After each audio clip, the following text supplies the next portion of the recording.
po ba talaga ibig sabihin ng Lego? Lego means pinaiksing ano yun, pinaiksing sentence ng clean as you go. Lego. Ano po yung pangunahing patakaran ng Lego nito sa ang Lego ay hindi lang sa kantin. Ang Lego ay sa lahat ng aspeto. Lalong-lalo na sa estudyante, dalawang aspeto yun. Pag kumakain sila, nasa classroom, at pag gumagawa sila ng isang activity na related sa school.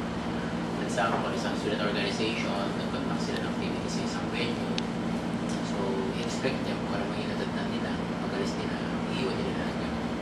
So, hindi lang po ito sa pagkain? Hindi na sa pagkain. Ang Lego kasi is, nagtuturo po kasi ng disiplina eh. It's more of, pagkatapos mo gamitin, responsibilidad mo nalinisin mo. So, yung pagiging disiplinado po ng mga estudyante, isa rin po ba yung sa objective ng Lego po? Oo, actually, yun yung pinaka-core niya. It's discipline. It's yung behavior, yung habit na disiplina na related sa may responsibility ako sa kalat, sa waste ko. Kailan po na-launch niyo po yung Lego? Matagal na yan. Hindi pa ako director. I think that's 2003. 2000. Bakit naman po naisipan ng ERMAC na magkaroon ng isang program? policy? Kasi nga, you have to consider na ito is kailangan. So, kahit siguro ikaw, nag-enroll ka dito kasi gusto mo matuto. And sa pag-aaral, dalawa yung sa study, dalawa yung approach doon. May curriculum ka sa loob ng classroom. And at the same time, the school is also a place for teaching. For example, pag pumapasok ko sa classroom, walang kinukuha mo mga subjects, mga iba-iba, di ba? For you to graduate. Pero ang pagtuturo din ng holistic formation ng estudyante ng bata, kailangan hanggang sa labas yun ng classroom. Ano ibig ko sabihin? Kung sinabi ng teacher mo, dapat we need to reduce, reuse, recycle, kailangan maging disiplinado tayo, kailangan tapon natin sa tamang lalagyan ng ating mga basura. Dapat paglabas mo ng classroom, may kita mo yung sa school, di ba? Dapat ginagawa ng school yung tinuturo. Kasi pag hindi ginagawa yun, maniniwala ka ba kasi tinuturo ng school, di ba? Hindi, di ba? So, kailangan i-practice ng eskwelahan yung tinuturo. Kasi kung hindi, wala siyang moral ascendancy to teach you in the first place. Kaya part ng pagtuturo na yung Lego, part ng pagtuturo na yung space management, part ng pagtuturo na yun is energy efficiency conservation. Para ma-showcase na when you enter the school, merong isang sistema at pwede mo naman palakihan. Yung policy po ba ay galing po sa Lasal-Lasal lang po? Or Among the Lasal schools? Opo. Tayo yung pinakaunang school na dito. Tayo.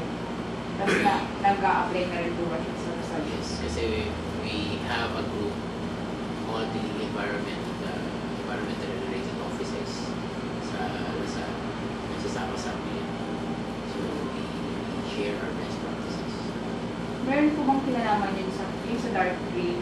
Okay. Ang dark green naman is it's an outside Lasal initiative.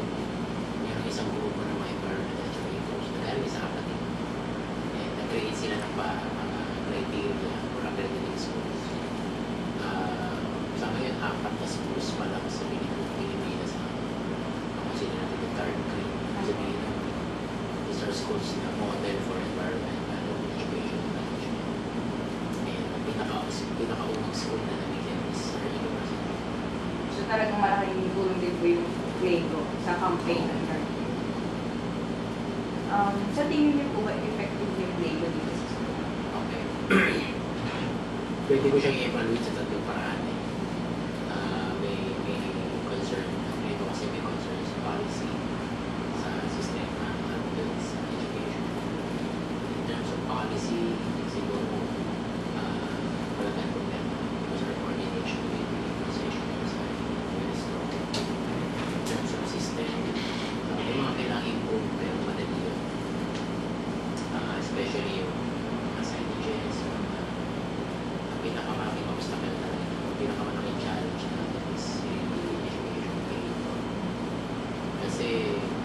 culture yun, ingrained kasi sa atin ang culture na hindi tayo gumagawa ng kumakain ka sa restaurant, hindi mo ginagawa yun. Kikling ko pa kumain sa Jollibee, hindi ba?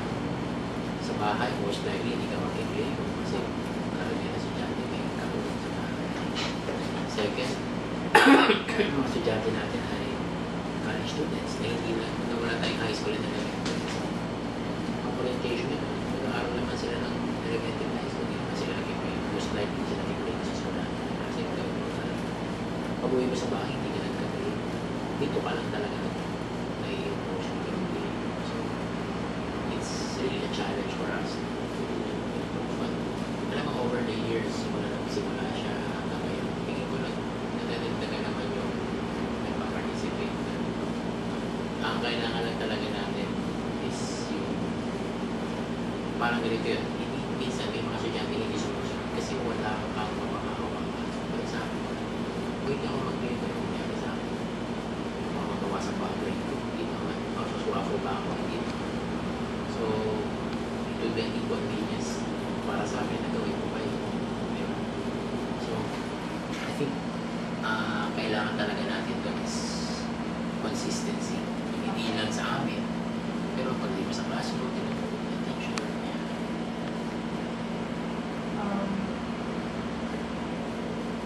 Ganyan po naka-atas yung pagpapatupad ng policy po. Ang pagpapatupad ng policy na yun is sa level namin, it's in coordination with the concessionaires. Right now, we are implementing sa mga student work. Gumagamit sila ng venue. Okay. So, okay, next school year, mas strengthen namin yun. Pagka, example, kung may student organization, officer ka, gumamit ka mga ng event center, tapos hindi ka naglinis. It is reported to us. And then, we report it to the OSS. Bibigyan ka ng warning. Pag di naman mo puli yun, bad ka for WhatsApp or any facilities inside the university. Yung mga signages niyo po ba sa content, sir, ano po yun? From yung... From the concessionaires ulit. Gusto sana namin na madagdagan pa siya. Yung medyo creative na ito, playing ko. Yun ang aming Sa kasalukuyan po, sir, ano po yung mga ways niyo para mapatupad yung flow? We coordinate with LSTP. Meron silang isang klase last semester na every Friday lunch break may magkakampay sila. Basta pero by next school year we are planning to implement kasi yung deposit system. Na every time you implement kasi yung deposit system. Na every time you buy food na gumamit ka ng plate tsaka utensils ng concessionaire, may kasamang deposit yun na 5 pesos. So, bibigyan ka ng deposit slip ng canteen. Ngayon, pag sinuli mo yung plates and utensils, kailangan babalik sa'yo yung deposit. That's an example. So, pwede mechanism yun. Or, wala kang deposit kung may sarili kang lalagyan. Dala ka ng sarili mong lalagyan.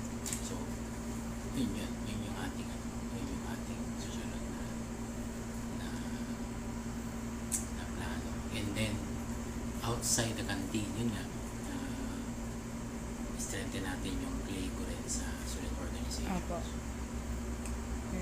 Sir, kung last question na po ito, no? Kung sakasakaling mabibigyan po kami ng pagkakataon na as researchers po regarding Lego, makakonsider niyo po ba kung yung mga recommendations na ibibigay po? Actually, we welcome that. At marami ng programs ng office na nanggaling din sa research ninyo. To give you an example, last sem, may nag-research about comfort level ng mga estudyante sa room. Aircon, temperature. So, nalaman namin na pag 19 degrees Celsius, komportable pa rin ang estudyante. So, pwede pala namin i-fix sa 19 degrees Celsius yung aircon, hindi 16. Diba kasi makikita mo 16, nilalagay sa 16. So, pwede 19.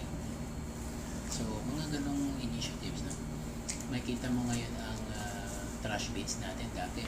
Anong year ka na? Fourth year Fourth po. year.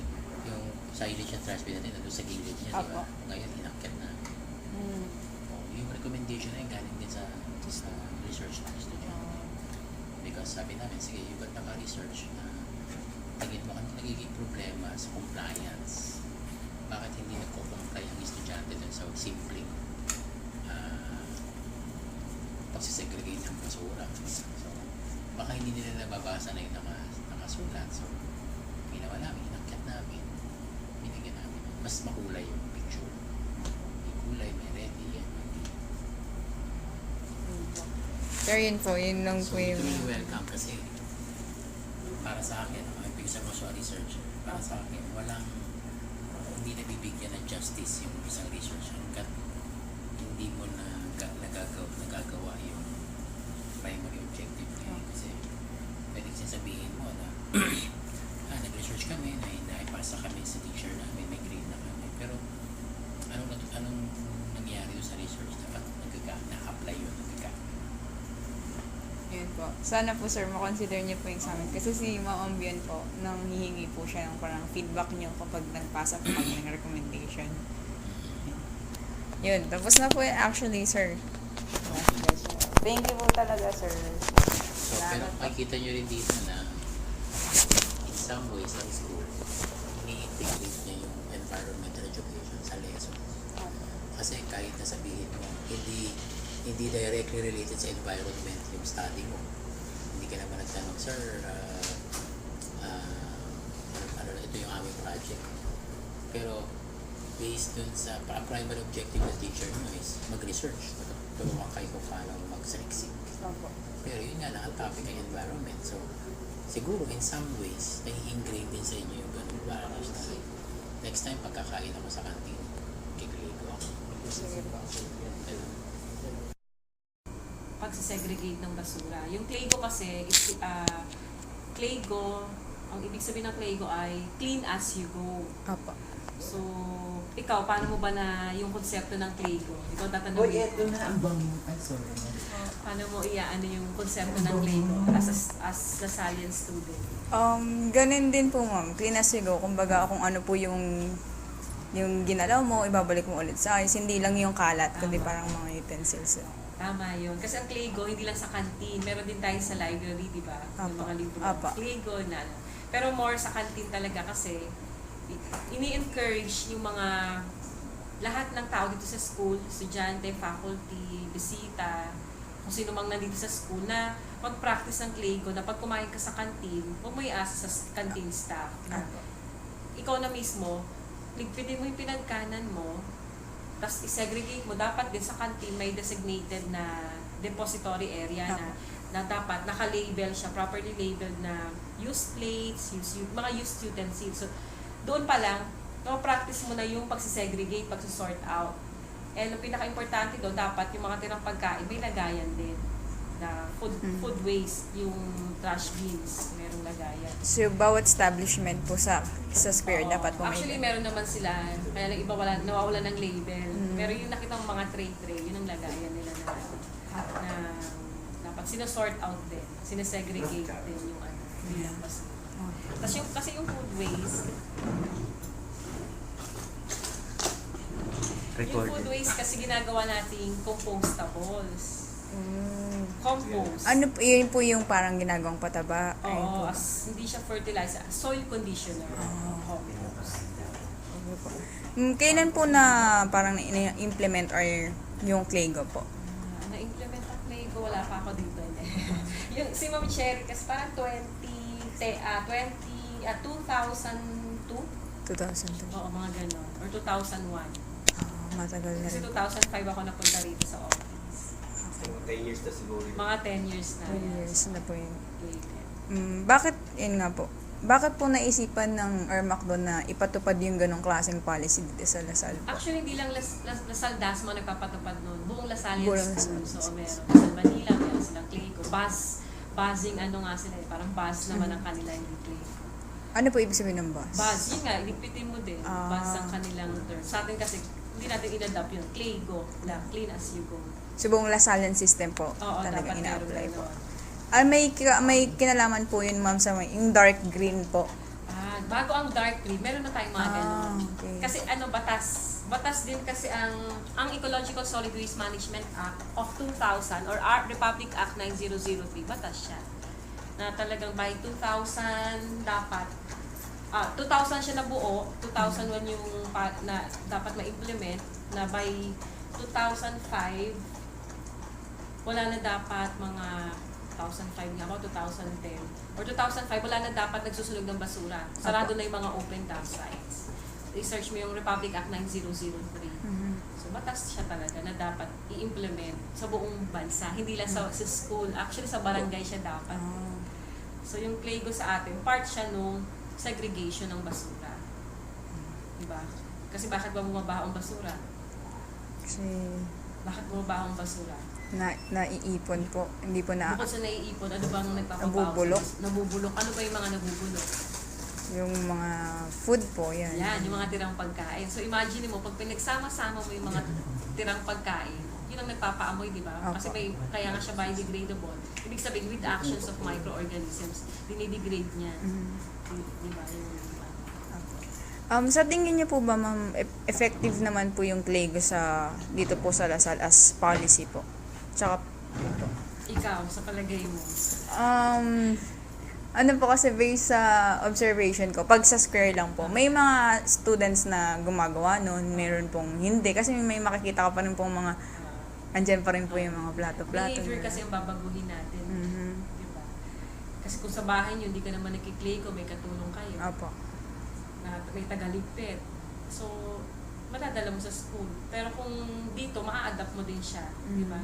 Behavior mentality kasi ng taong binabago natin. Eh, minsan iba parang, ay, may canteen staff naman, binayaran ko naman. Yung mentality ba ng tao na So, gano'n? isa rin po yun sa objectives nyo nung in-implement po yung Claygo. Kumbaga yung behavior ng students para maging discipline. Ganun po ba? Kasi sa batas din, may 4 E's kasi, sa Ecological Solid Waste Management. May 4 E. Education, kaya may education, information, and communication campaign. Yung mga paggamit ng mga brochures, mga materials para ma-orient or ma-aware ang tao about sa batas, sa Opo. environment. So, yun. May mga components kasi yan eh. Opo. So, may 4E. 4 E's. 4E. Education, engineering aspect, pagkatayo natin ng MRF, ang sa atin, ang ano natin dyan ay ecology center, materials recovery facility, kung saan yan ay dapat temporary storage lang ng mga recyclables, sa mga residual waste. Kasi ang recyclables dapat dinadala sa planta para nare-reuse, nare-recycle. Yung residual waste, dapat konti na nga lang yung mapuproduce sa residual waste. Kaya lang tayo, marami pa din. So, ibig sabihin, component din siya yung sa behavior din. Sa education, i-orient mo yung tao para mabago yung mentality. Di ba?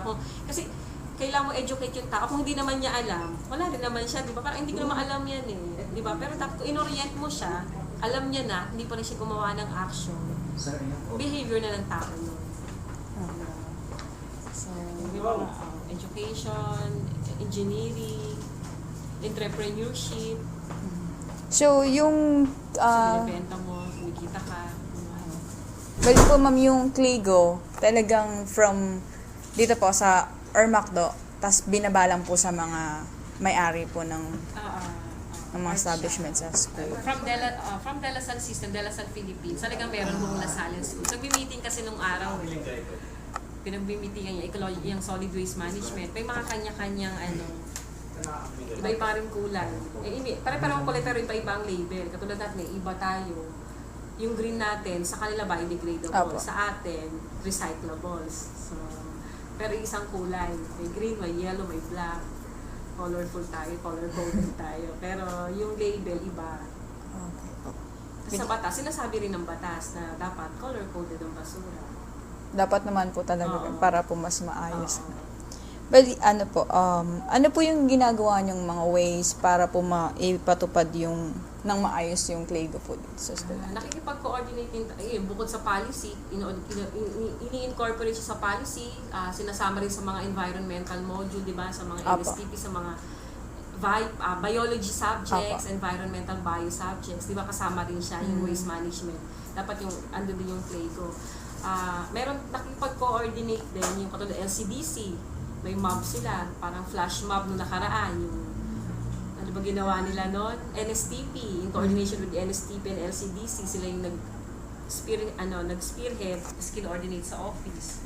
Nag-project sila noon. Kung saan sa kantin, sumayaw sa yung mga NSTP, nag-promote ng Claygo, Claygo awareness. Nakalimutan ko yan, kailan nga ba yun? Noong Sir ano, Loki kasi noong November lang, bago mag-December. Oo, ayun. Last year po. Last year. Sayaw, iba-iba. Sa kantin, tapos saan pa ba? 3 locations yun eh. Ayo, parang nabasa ko po siya Ayan. sa newslet po. Ayun. So, mga NSTP students yun. Mm. So, ibig sabihin, may mga ginagawa campaign para sa Claygo. Sa kantin, yun. Alam nila yun. May mga, mas ano tayo sa kantin eh. Kasi maraming basura na puproduce sa kanila. So sila, maayos na sumusunod talaga. Kung hindi, may memo sila. May ano kasi, may corresponding Apo. amount eh. Kapag meron din lumagpas sila, po kunyari, sila. ilang memo na to. Sa pangatlong memo, magbabayad na sila ng ganitong amount. Kayo rin po, ma'am, yung nag-monitor sa kanila? Oo. Once a month ang monitoring. Once a month. Okay. Gumagamit sila ng plastic bag, pero at least na-reduce na eh. Opo, Pero yung bawal plastic. talaga. Sasabihan mo na lang verbal. Sa inyo po, ma'am, sa palagay niyo po, na effective naman po yung mga ways niyo? Aware na kasi mga students ngayon eh. So, No? Marami nang kaya lang kasi minsan hindi mo alam kung natatamad sila or sadyang ayaw lang sundin yung policy. Andiyan naman kasi yung policy, existing siya eh. Opo. Di ba, nalaman may Claygo. Ibig sabihin, existing. Kaya lang, nasa tao na talaga. So, dagdagan pa siguro yung mga campaign na yan, education. At ikaw, kunyari, alam mo na ang Claygo. Kung may mga barkada ka, 10 kayong kumakain, o 5 kayong kumakain, oh guys, mga classmates, friends, di ba? May influence Girls, naman oo, po siya. Mag-Claygo tayo, di ba? At least, nakakatuwa kasi na kung isang grupo kayo, Opo. pinapractice nyo yung Claygo. So kung ikaw, yung isang tao, katulad mo, ikaw, alam mo na may knowledge ka na, pwede mo i-share eh. Tapos yung isang Opo. kaibigan niya, pwede i-share sa family. Di ba? So kakalat siya. So kahit isa lang ma-orient mo, at least may idea ka na, ay, kailangan mag-Claygo tayo eh. Di ba? Kasi minsan po pag kumakain kami dun, tas yun nga po, alam mo may policy na Claygo, parang nakakahiya na rin na kahit yung baso mo lang, uy, yung baso mo, ilagay mo dun, parang nakakahiya na hindi iligpit. So, yun po. Bali, wait lang ako.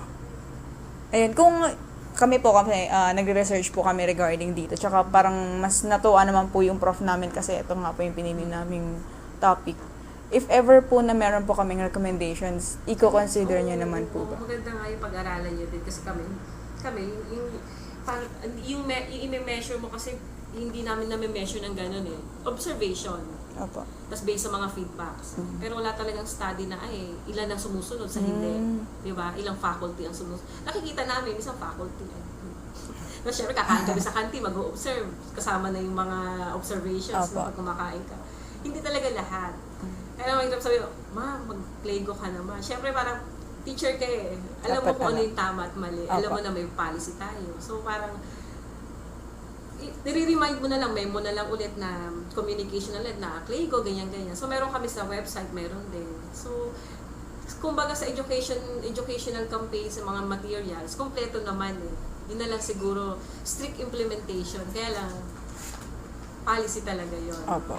May policy naman talaga, siguro strict implementation na lang. Ano pa, kailangan ba bigyan pa ng penalty? Di ba, ang faculty? Tingin ko na, ma'am, nabasa ko po kasi, di ba, kasama rin po sa no littering yung, kumbaga kasama, Sa student Opo, handbook. sa handbook po. Oo. So, parang, major offense. Opo, major Kasi offense naman po ng siya. plastic bag. Opo. Yun sa inyo, sa faculty mo. Sa faculty po wala. Sa guard nga, pag may plastic bag faculty ako. Na nagagawa ang guard. Pero, Report na. pwede po ba yun na Hindi magawa? dapat. Siyempre, faculty kayo. Di ba, lasalin faculty ka maglaro. Sabagay. Alam mo, bawal, greenest school tayo. Most eco-friendly. Dark green school. Di ba? Nasa school ka, nasa lasal ka, permanente ka na sa school. Alam mo, bawal eh. Alam mo rin, isa siya sa cause ng flood. Di ba? Pag may mga bagyo-bagyo. Pero what if po hindi po natin parang mababawasan yung mga faculty na gano'n? Mako-consider niyo po bang bigyan ng penalty yung mga Sa ngayon, wala pang gano'n. Pero pinag-aaralan. Kasi syempre, marami kang makakabangga eh. Oh. Diba? Parang minsan, ano mo na yan, parang educator ka, alam mo dapat yung kung ano yung tinuturo mo. Ikaw ba, model ka kasi, kung ikaw gumagamit ng plastic bag, alam mo bawal. Opo. Makikita ng estudyante mo, ilan ang estudyante tinuturuan mo. Diba? Dapat ka ba maging role model para sa students kung gumagamit ka ng, diba? Tama po. Diba? Single-use plastic bags, yung mga ano. Pero kung ano naman, pero hanggat maaari, huwag tayong gumamit ng plastic bag. Opo. Eco bag, yung mga pinopromote natin. Pero kung di maiwasan, talagang bakit ginamit? Yun naman, may justification naman eh. Walang ano eh, umuulan, pambalot mo ng Opo. ano, di ba? So, may justification, pero at least, na-reuse mo siya. Opo. Saka Hindi mo manilesen oo, yung gamit Tapos po. di mo tinapon ng basa-basta. Responsible lang, maging responsable lang naman tayo sa kapatid. Disiplina lang. Yearly po ba kayong may campaign for Cligo? Yung mga LSTP. Sinasama niyo na po sa Kasi may environmental, ano naman, di ba? Anong year ka na ba? 4th year po. First year, di ba? Sama sa TV. So sana, ay kayo, kung mga estudyante kayo, malaking tulong magagawa niyo kasi ilang di kami Apo. sa office. Kaya kayo, ang dami niyo, 12,000, 13,000 ang population ng students. Opo. Di ba? Alam ko po, nangihingi po ng feedback yung prof namin regarding kung yun nga po yung i-recommend po namin sa inyo. Pag-aralan niyo rin, obserbahan sa kanti, maganda eh. Opo. Kasi dahil, di ba, mula anong oras, 10 o'clock up to 2 or 4 o'clock, yung busy hour nila doon. Tignan nyo, kunyari sa isang kantin, sa scoops, ilan ang kumain at ilan ang hindi nag-claygo. Oh, data yun, di Pwede po, ba? pwede po. Di ba? Record mo lang, 10 ang kumain ngayon. Isa lang ang nag-claygo. Faculty ba siya? Estudyante? Staff? Pwede. Di ba? Observe. So sa isang araw, gantong oras, pwede nyo i-compare eh. Opo. Rush hour po, ma'am. Oo. Maganda. Mag-observe. Actually, ma'am, tapos na po yung mga questions ko sa inyo. And thank you po talaga. Pwede po matanong yung name niyo po. Jocelyn Luyo. Ano po kayo dito? Ma'am Wala Jocelyn. lang. Faculty. Faculty po. ASO, Academic Service Faculty. Ma'am Jocelyn Luyo po. Jojo na lang. George. Meron kaming website.